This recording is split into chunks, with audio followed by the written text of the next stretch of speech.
De participar. A partir de agora, ligue para cá. Tema Livre, com Luiz Augusto Bogo.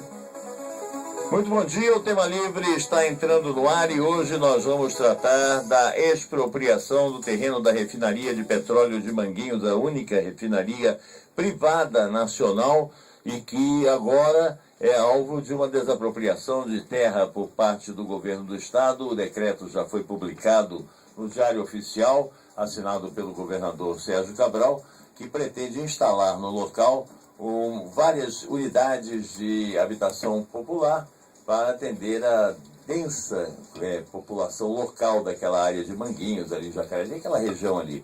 E é uma área controversa, uma discussão, porque além da refinaria, que envolve um contingente de trabalhadores, de petroleiros que atuam ali naquela área, também é um terreno que é passível de discussão ambiental e ecológica, porque está contaminado pelo uso durante décadas e décadas. Esse é tão antigo que no governo João Goulart, em 1963, ela foi tirada das mãos da família Peixoto de Castro, que era proprietária, e passou para as mãos do Estado. E depois do golpe militar de 64, ela voltou à iniciativa privada. Para tratar dessa questão complicada da refinaria de Manguinhos, nós estamos aqui com o Ivan Luiz de Andrade, coordenador da Secretaria do Setor Privado do Sindicato dos Petroleiros do Rio de Janeiro, o Sindipetro, também com o Antônio Furtado, o José Capistrano e o Arlindo Pereira, todos da refinaria, todos do sindicato,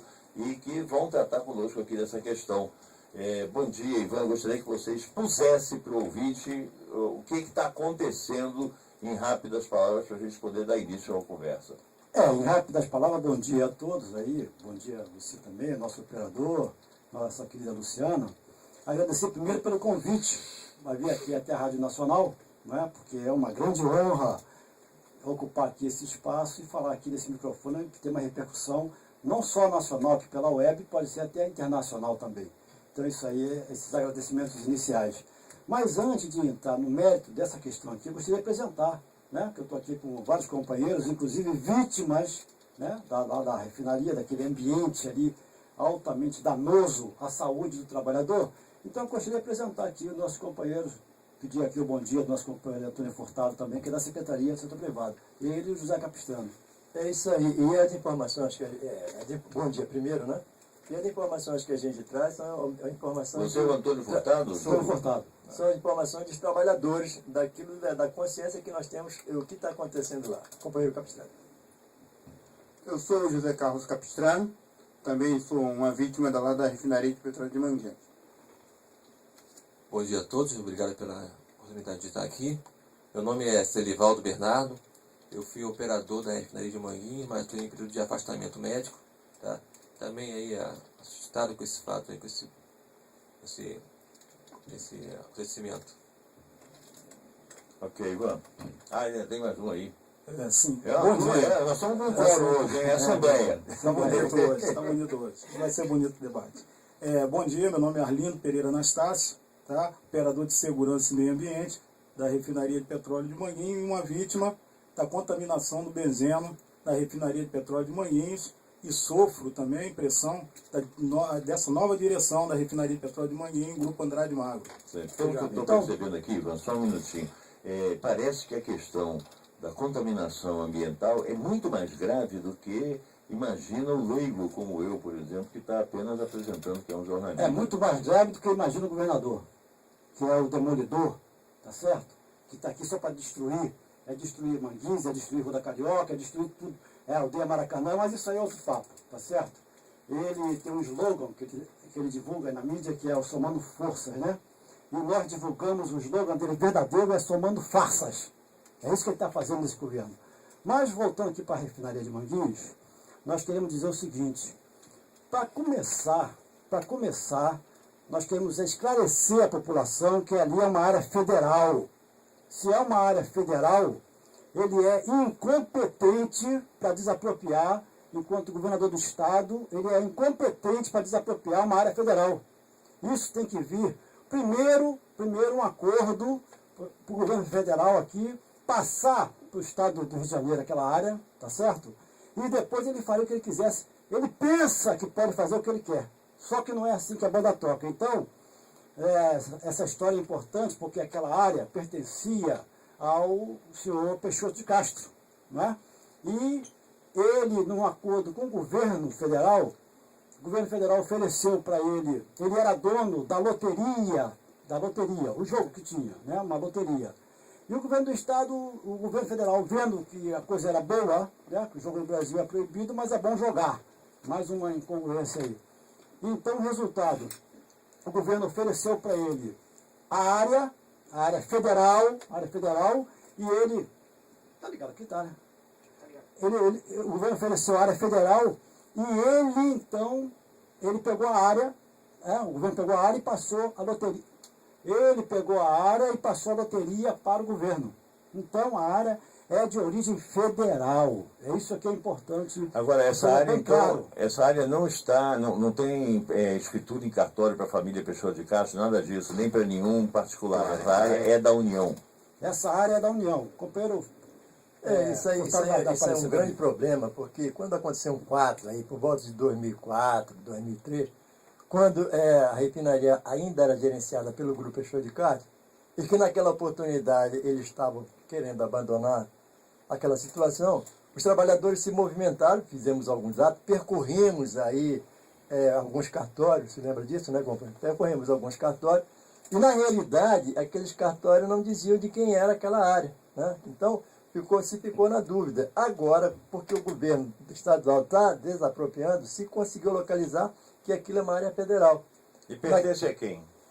A União, mas a qual tem um ente da União que é o proprietário? Não, no caso seria a Marinha. No caso seria a Marinha.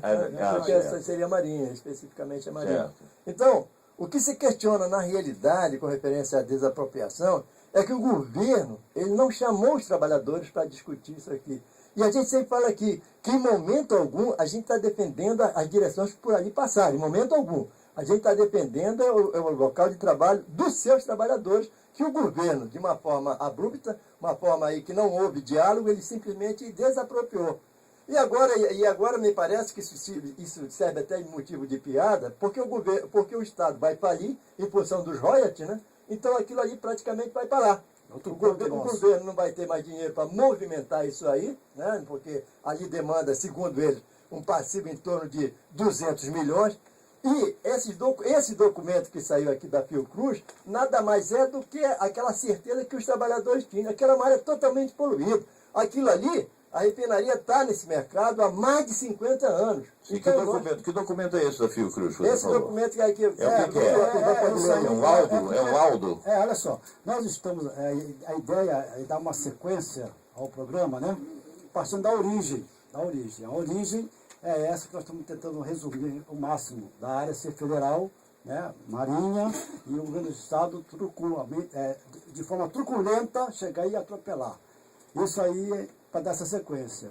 E nós podemos até correr um pouquinho realmente e chegar onde você está objetivamente conduzindo o programa, que é aquela área de Manguinhos, aonde nós acusamos esse problema ambiental, temos ali a vítima de leucopenia, temos esse aqui que está com problema ósseo sério, esse aqui num processo de cirurgia, e como diretor sindical, eles desrespeitaram a lei, desrespeitaram o acordo coletivo, estão desrespeitando tudo, achando que o Brasil é o mesmo da década lá de 60. Isso não é, o Brasil mudou, nós estamos no Estado de Direito, temos todo o direito de manifestar a nossa indignação. A Fiocruz agora emitiu um parecer dizendo o seguinte, é inabitável aquela área. E no site da refinaria de Manguinhos, ainda consta do site da refinaria de Manguinhos, que todos os procedimentos que eles tomaram lá em Manguinhos teve o aval dos órgãos ambientais. Aí nós temos que perguntar, que órgãos são esses, afinal de contas, que a Fiocruz ali do lado diz que ali é inabitável. Se o governador pretende acabar com a pobreza, ele está também equivocado, porque ele quer matar o pobre, ele quer acabar a pobreza matando o pobre. Se o propósito for esse, ele está certíssimo. Vai colocar o pobre numa área inabitável, e a Fiocruz, que é um órgão de respeito, de grande respeitabilidade, de história bonita do nosso país, se manifestou oficialmente, dizendo que aquilo ali é uma área inabitável. Esse documento, Ivan, ao qual você se refere, é de fevereiro último e é um estudo feito pelo Departamento de Saneamento e Saúde Ambiental da Escola Nacional de Saúde Pública da Fundação Oswaldo Cruz, que fica ali, em Manguinhos, ali naquela sede mourisca, naquele prédio bonito ali, e é vizinho, inclusive, daquela área. Vale alguma coisa? Bem, será que vale alguma coisa? Parece que vale, né? Porque se vem da Fundação Oswaldo Cruz, que é tão respeitada. Agora, o fato também, o governador diz que aquilo ali já não é refinaria há muito tempo. Tá. É ou não é? Tá, olha só. Dentro daquela visão, né, ortodoxa do processo de refino, ela continuou fazendo um processo de mistura, atuando no segmento. Tanto que a refinaria recentemente bateu 3 recordes consecutivos, e os trabalhadores que conseguiram bater 3 recordes consecutivos foram premiados, sabe com o quê? Com demissão. E nesse processo todo, nesse imbróglio todo que está envolvendo a refinaria, nós vimos agora uma notícia também que nos causou um grande espanto, né? Para não falar outra palavra aqui no ar, que vai pegar muito mal eu falar o que eu estou pensando aqui no ar. Então, o que aconteceu? As ações da refinaria subiram, companheiro. Nada mais, nada menos. Tem uma noção de quanto subiu? Quando uma ação se torna valorizada no mercado, ela sobe o quê? Meio ponto percentual, né? 0,7. Quando chega a 1 é um estrondo, não é verdade? Quanto foi que subiu a ação da refinaria? Dá a tua experiência. Eu não sabia nem que a refinaria tinha ações em bolsa. É uma empresa privada, Subiu quanto? Quanto foi? Responde aí. 30%? Agora que não tem mais empregado, que não está produzindo. E a que se deve isso, que você atribui isso? Deve ter algum cheque por trás disso aí. Porque vai ser desapropriado, ainda vai haver uma indenização, né, para fechar aquilo ali. Como é que vai ser isso aí? Quem é que está ganhando com isso?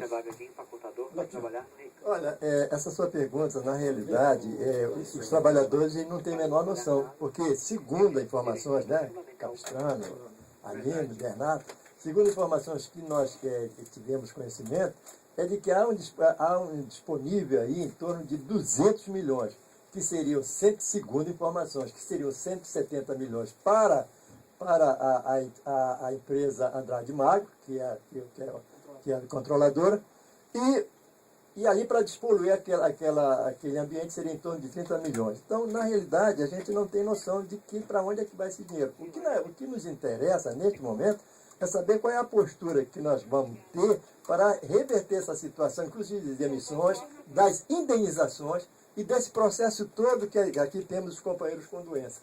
Pois é, eu queria ver essa questão também das doenças, mas daqui a pouquinho, porque voltando a essa questão, o Ivan me passou aqui um documento que eu acho importante, que tem a propósito exatamente da valorização das ações da refinaria. Faltando 5 dias, isso em fevereiro, para a Assembleia Geral Extraordinária, que pode aprovar a recuperação judicial da refinaria, as ações da companhia subiram mais de 30% no pregão da segunda-feira, última segunda-feira de fevereiro, na Bolsa de Valores de São Paulo, a Bovespa.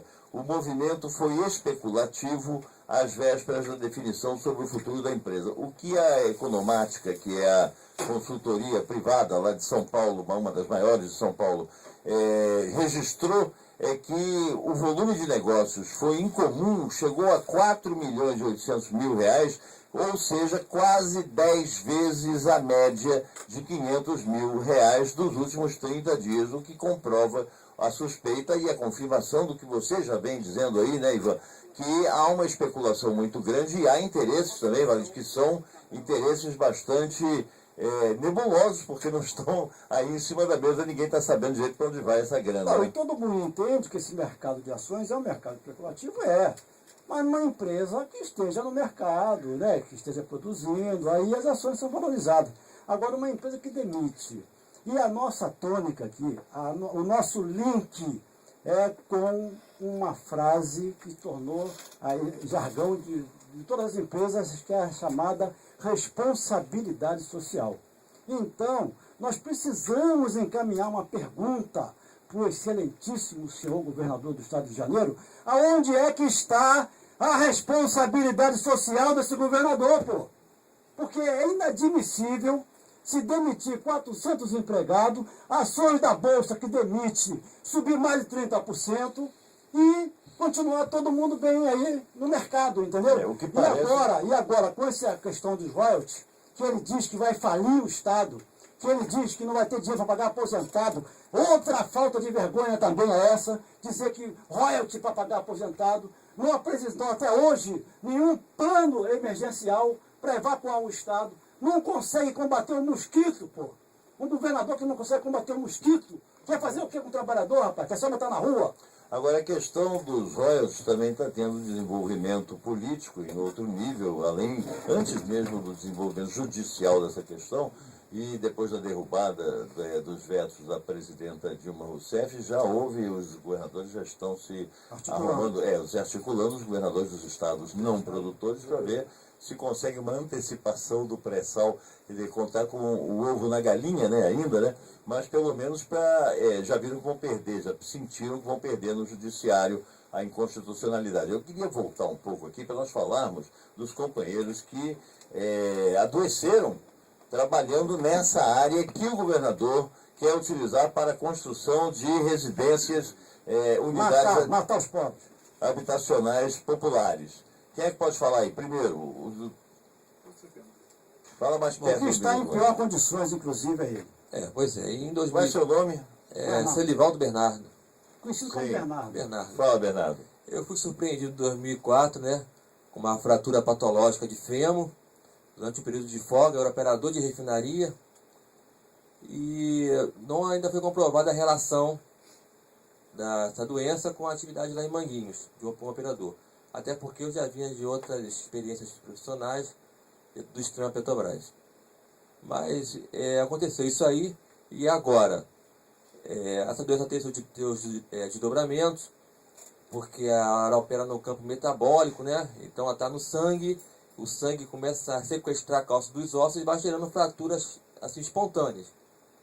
E eu estou assim, amparado graças ao sindicato, que fez um intercâmbio aí sobre o meu caso com o Hospital Universitário do Fundão, que é uma referência aqui, importante frisar isso aí para pessoas que têm esse problema, tá? E não sabem a quem recorrer.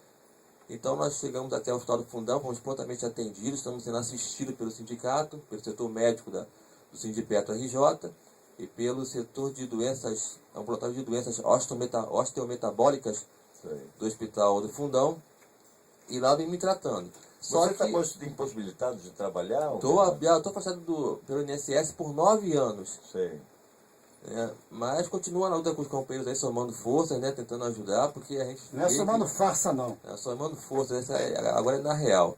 Então, e mostra também a importância, né, da intervenção do sindicato a favor do trabalhador, porque eu estava assim desamparado, porque mesmo eu tendo plano de saúde na época, que agora o plano foi cortado pela refinaria, tá? É bom também informar isso. O processo trabalhista de vocês, como é que está? Vocês estão com carteira assinada, estão trabalhando normalmente? Está tudo normal, só que já não tem mais plano de saúde, cada dia corta um negócio, perde um negócio. Normal não está, né? Normal não está. Tá assim, no meu caso, eu perdi o plano de saúde, eu nem sabia.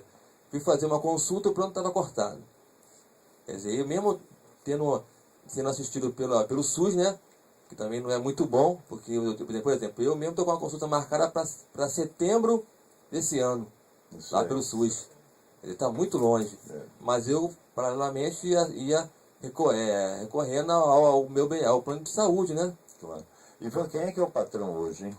Quem é que a gente identifica como patrão ali na refinaria? Essa questão é séria porque a refinaria não foi extinta. Ela não foi extinta. Pois é, não, todas as pessoas estão trabalhando, carteira assinada. Quem é que assina a carteira de continua sendo a direção da empresa. Mas qual é a empresa? Qual é a empresa? A refinaria, Grupo Andrade Magro. Que vai ser outro ponto de conversar. Que esse Andrade Magro é sucessor dos Peixoto de Castro nessa história, é isso? Fala aí, cara. São. Tá falando, pode falar. Ele é o sucessor do Peixoto de Castro desde 2008. de dezembro de 2008, foi ele que comprou a refinaria e veio fazendo a refinaria funcionar até hoje. E é daqui do Rio de Janeiro, ele, não? Ele é de São Paulo. São Paulo. São Paulo. Eu ouvi falar que ele é de São Paulo. E eles já faziam negócio com o Grupo Peixoto de Castro, com a refinaria. Eles não são antigos. Eles já vinham fazendo. A refinaria de Manguinhos é a única refinaria privada, particular do país. Quer dizer, o país onde o petróleo foi motivo de a exploração do petróleo foi motivo de uma campanha, né, da própria presidência da República na época do petróleo é nosso, essa coisa toda. Então, o fato de você ter uma refinaria particular é muito inusitado, é muito único. Não é? Quer dizer, aí você tem uma situação nebulosa como essa aí, porque as pessoas não sabem. Era o Grupo Peixoto de Castro. Era o Grupo Peixoto de Castro Palhares. Em 2008 passou para a mão do... Para a mão... Teve Andrade Magro, é isso? Que ela passou para a mão do Andrade Magro. E continua na mão desse pessoal, e esse pessoal está pagando salário em dia, está tudo certinho, recolhendo fundo de garantia. Vocês acompanham isso direitinho? Olha, até o momento, pelo que eu sei, ele tirou o convênio médico. Ouvi dizer que o fundo de garantia também eles já estão devendo, não está sendo depositado. Vocês, como trabalhadores, vocês têm acesso, né, ao saldo do fundo de garantia. Vocês podem acompanhar se está havendo ou não depósito. Vocês têm certeza de que não está havendo depósito? Sim. Inclusivemente... Fala aí. Sim, inclusivemente... Você é o... Arlindo Pereira Anastácio. O Anastácio, vai lá. Vou começar desde o começo, tá? Sim. Meu nome é Arlindo Pereira Anastácio, tenho 27 anos de refinaria de petróleo de Manguinhos. A minha profissão lá, eu atuava como operador de segurança e meio ambiente, entre aspas, bombeiro de combate a incêndio, toda a área da refinaria de petróleo de Manguinhos. Em 2011, eu fazendo um exame periódico, tá? Foi detectado que eu estava com problema de leucopenia, né? Contaminação pelo benzeno e hidrocarbonetos. E eu fui afastado em 2012 pelo INSS, retornei à empresa sem que o INSS me reabilitasse e voltei de novo para a área industrial, aumentando mais o grau da minha doença. Tá? Aí depois... Você foi aposentado pelo INSS? Não fui aposentado. Não, só saí afastado com o CAT da empresa para o acidente de trabalho. Mas aí você foi reincorporado como? Você voltou o INSS me deu alta e me retornou sem me reabilitar, sem pedir a minha saída da área industrial. Tá? Voltei e a empresa voltou para o mesmo setor. Para a Boca do Lobo. Continuei me contaminando, aumentou a contaminação, né? E meu trabalho lá dentro da refinaria, mesmo sendo bombeiro de combate a incêndio, parada de refinaria, tem uns companheiros aqui que não me deixam mentir, a gente ia para dentro para abrir equipamentos mesmo e trabalhar para limpeza desses equipamentos para a refinaria depois voltar a funcionar em 7 dias. Então a gente às vezes pegava uma parada de refinaria que estava tudo entupido, né, de coque, né, produto de petróleo, e a gente ia lá e limpava, que é altamente tóxico, né? Coque é uma das substâncias... Com equipamento de segurança, a gente usava equipamento de segurança, mas por causa do volume, né, da contaminação ali em si, né, dos vazamentos, da lavagem, dos vapores que a gente passava, dos gases também, para poder eliminar, né, os casos tóxicos, isso vinha fazendo aquela contaminação alta, né, naquela área, em torno daquela área, e também em torno da refinaria, que por solidariedade aos moradores, tem muito morador ali, muita criança contaminada ali em torno da refinaria de petróleo de Manguinhos. Só isso e foi feito o estudo pela Fiocruz. Só isso já é uma evidência de que a área não é boa para habitação, muito menos para habitação popular. Agora, você, o que me parece, você é o trabalhador mais antigo da refinaria aqui nesse debate, né? Não, o antigo é o Antônio Reis Furtado, que é aposentado, foi operador, né? Operador da área lá da refinaria de petróleo de Manguinhos. Você tem 20 quantos anos? 27 anos de 27 e você? Só na refinaria eu trabalhei 26 anos. Estou aposentado desde 2012, né? Agora aqui tem 26 tem menos que você tem 27. Sim, mas no momento ele é da ativa, mas eu sou mais antigo porque fui o primeiro a entrar na refinaria. Eu ia falar da fundação, até do sindicato, que nasceu Agora, você é da fundação da refinaria? Não, eu sou de 76. Certo. 76, né? E a refinaria é por volta de 48, quando todo aquele histórico que o Ivan contou aqui, aí começou aí por volta de A 46. refinaria, na verdade, ela Mas, vem... na verdade, ela começou a funcionar em 54. né? Ela vem na criação da Petrobras. né? Isso, ela começou a funcionar em 54.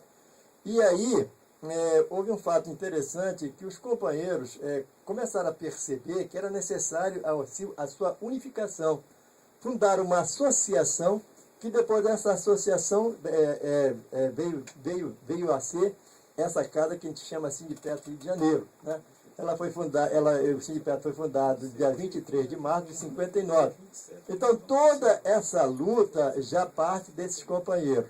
Mas há uma pequena observação a ser feita. Na realidade, o grupo Peixoto de Castro, ele foi até por volta de 2003, 2004, se não me falha a memória. E aí veio a Repsol YPF, que na realidade não tinha o menor interesse na refinaria de petróleo de Manguinhos. YPF, essa é da Argentina? Isso. Yacimentos Petrolíferos Cercados da Argentina. Na realidade não tinha o menor interesse ali.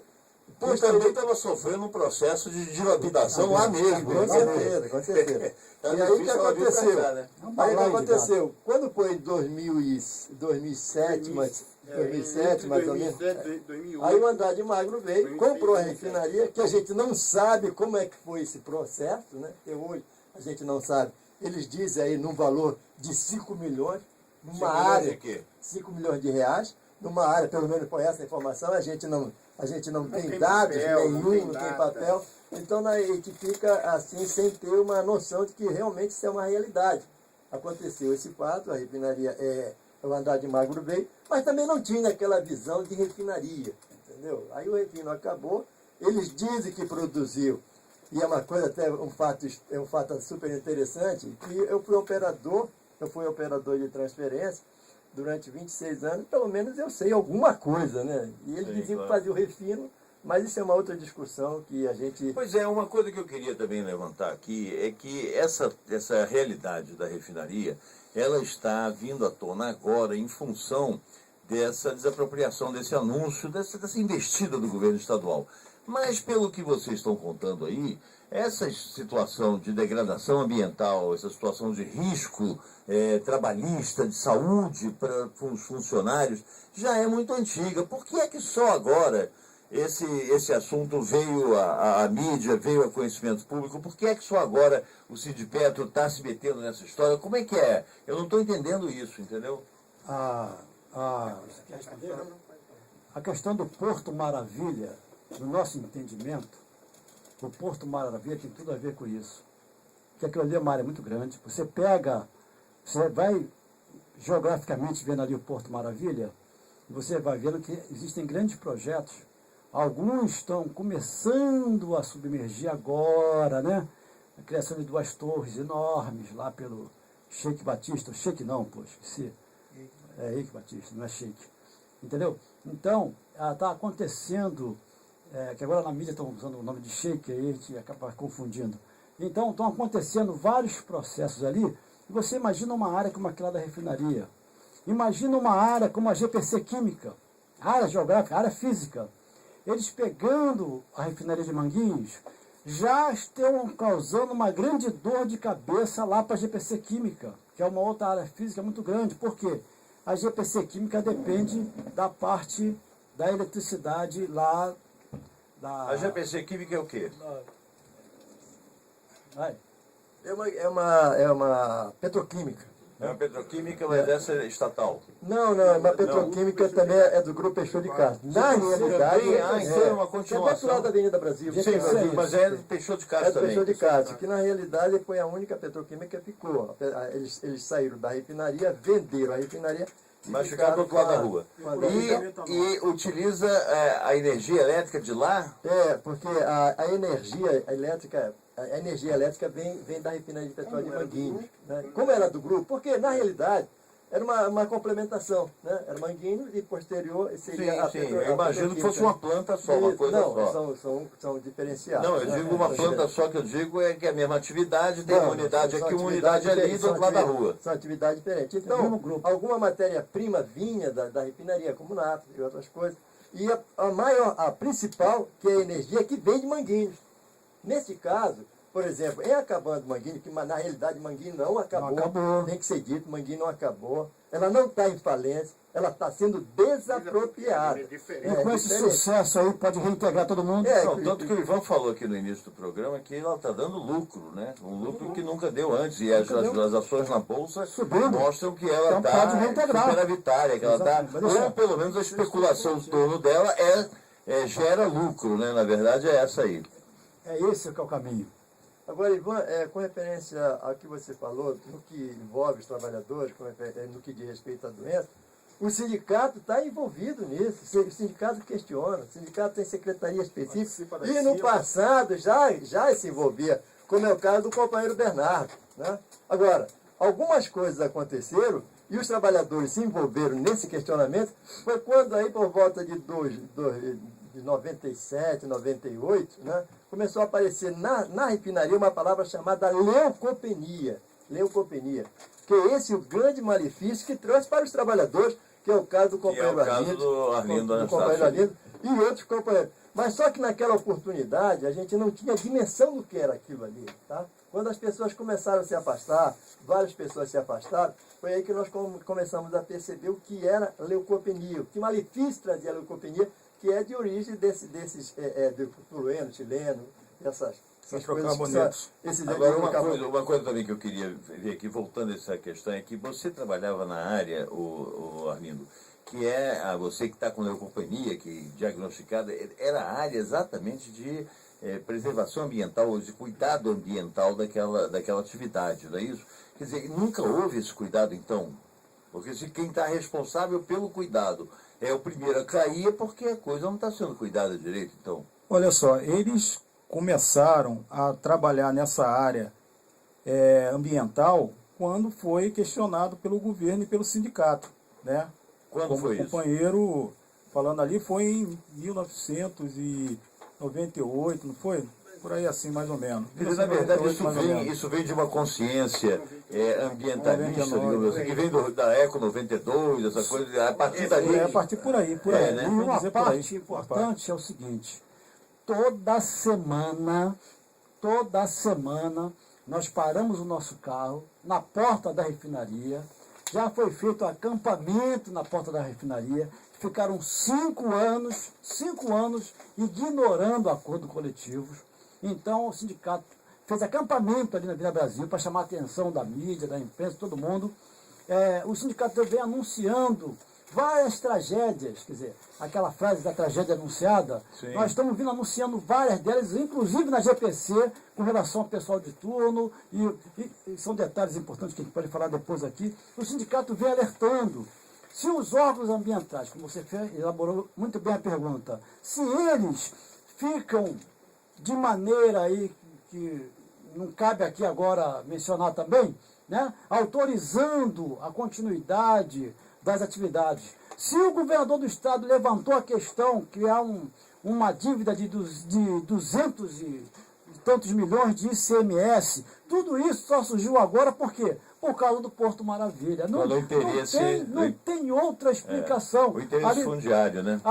Fundiário, claro. Porque é para acabar com a atividade, para fazer ali, para valorizar o terreno, a verdade é essa. Ali, toda essa área do Porto Maravilha, que são 5 milhões de metros quadrados, né? Ela vai até quase São Cristóvão, ali na beirinha de São Cristóvão, isso tudo é para valorizar essa área, é óbvio que é isso, né? Óbvio que é isso. Revitalização quer dizer isso, você revitaliza, valoriza. É revitalização de muito bolso aí, vai ter muito bolso revitalizado realmente, entendeu? Agora, vocês nessa questão da refinaria de Manguinhos especificamente, vocês têm encontrado guarida na imprensa ou na mídia, vocês têm encontrado eco ao que vocês... A Rádio Nacional, na realidade, está abrindo uma porta valiosíssima para a gente. Agora, fomos consultados também para nós irmos ao programa Faixa Livre, que até o nosso sindicato é um colaborador nesse programa, também na Bandeirantes, né? E na nossa TV Petroleira fazemos alguns debates. Então, nós estamos trabalhando muito em cima disso. Claro que não dá para comparar a nossa estrutura com a estrutura deles, entendeu? Eles conseguem transformar mentira em verdade. E nós somos obrigados a pegar... Desde vocês, desde o Estado. deles. Porque é o seguinte, na verdade, eu estou perguntando isso Estado, porque empresário. a gente vê muito a mídia valorizando esse trabalho, enaltecendo esse trabalho do Porto Maravilha, mas você não vê muito a mídia abrindo espaço para pessoas que estão perdendo os seus imóveis por valorização fundiária. Não vê muito essa coisa. Nós somos uma empresa pública, então nós abrimos espaço porque nós não temos rabo preso com o governo, com anunciantes, com coisa nenhuma, nós podemos abrir esse espaço aqui. Agora, a imprensa, a mídia em geral, televisão, rádio, jornais, revistas, eles têm muitos interesses ali, é tudo muito intrincado, né? Então é por isso que eu estou perguntando se vocês têm encontrado guarita na imprensa e se vocês têm uma emissora de TV de vocês? Temos. Como é que o ouvinte acessa isso? Temos essa TV pela web, né? Na internet, né? Qual é o endereço? tvpetroleira.tv www.tvpetroleira.tv. E a rádio também o www.radiopetroleira.org.br. E nós temos nosso programa toda terça-feira, que vai de 19h30 até as 20 horas.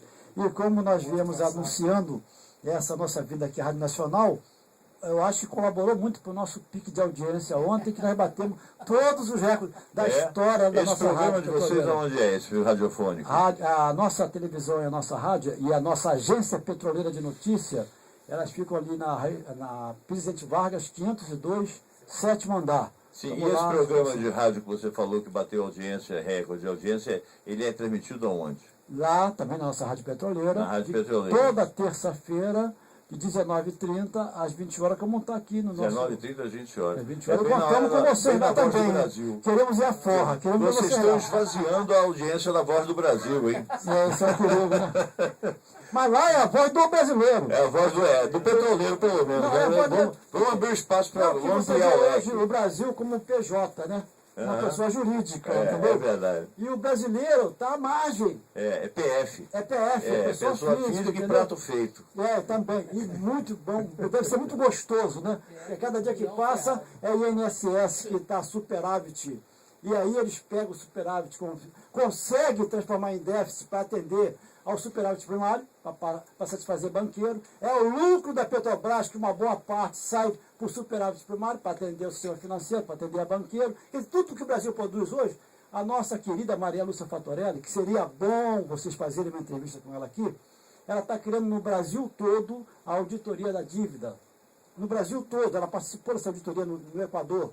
E lá o governo do Equador teve peito para chegar e falar o seguinte: todos os títulos que eu emiti, eu quero de volta e vou pagar 30% do valor de face. Todo mundo aceitou, entendeu? E ele pegou esses 70% e está aplicando no transporte, na saúde. E por que nosso governo brasileiro, revolucionário, não tem peito de chegar e fazer isso também? Eu pago 30%, porque a saúde é desrespeitada, o transporte público é desrespeitado, a educação é desrespeitada. Tanto dinheiro, rapaz, para derrubar estádio e fazer de novo. E tu pega os hospitais federais, aí, estaduais, aí cria UPA, cria alternativa para poder contemplar até mesmo a sociedade, o mundo empresarial. Ivan, você já levantou uma plataforma de candidato aqui. O Ivan, eu acho que vai ser candidato a deputado federal ano que vem. Não, está com a plataforma pronta. Pode ser que você não seja, mas você pode vender essa plataforma para alguém. Se você que é Rádio Nacional apoiar, eu estou dentro. Não, a gente não apoia nada aqui. Não. Agora, a gente apoia isso aqui. Olha só a campanha aqui agora. Fala aí. O senhor me fez uma pergunta aqui para a gente, por que o sindicato, no momento, está pegando essa briga por nós, agora por causa dessas doenças, esse problema. Primeiro porque o sindicato, ele luta pelos trabalhadores. Então, se a empresa está fazendo o que está fazendo, mandando trabalhadores embora, trabalhadores doentes, sabe que ali é uma área contaminada, desrespeitando o acordo coletivo, e respeitando o que eles querem de respeitar. Então, o sindicato é uma entidade dos trabalhadores. São os trabalhadores. O sindicato tem que estar lutando ao lado dos trabalhadores, porque os trabalhadores não tem ninguém por ele. ou ele luta sozinho, ou vai o sindicato, porque é uma entidade forte, e o sindicato tem que botar toda a força para defender o trabalhador. Então é por isso que o sindicato agora está pegando essa luta, entendeu? Sempre lutou, mas agora está muito mais forte, porque é a única proteção que o trabalhador tem a favor dele. Entendeu? Qual é a expectativa que vocês, o sindicato, têm com relação ao futuro dessa área e desse problema, na verdade, né? Porque isso já não é mais nem a defesa do trabalho, nem porque o trabalho em condições insalubres, em condições prejudiciais à saúde, tudo isso, mas mesmo assim está ameaçado porque vão desapropriar, já há um decreto do governador. Qual é a expectativa? Olha só, nós estamos trabalhando o seguinte, a BASF, agora recentemente, ela ocupou a área lá da Shell. A BASF seria da empresa multinacional. Empresa. Aí a Shell deixou um passivo ambiental enorme. Pô, prejudicou a saúde do trabalhador. Foi um desastre ambiental. Aí um desastre ambiental muito grande. A BASF condenada. Quer dizer, condenada.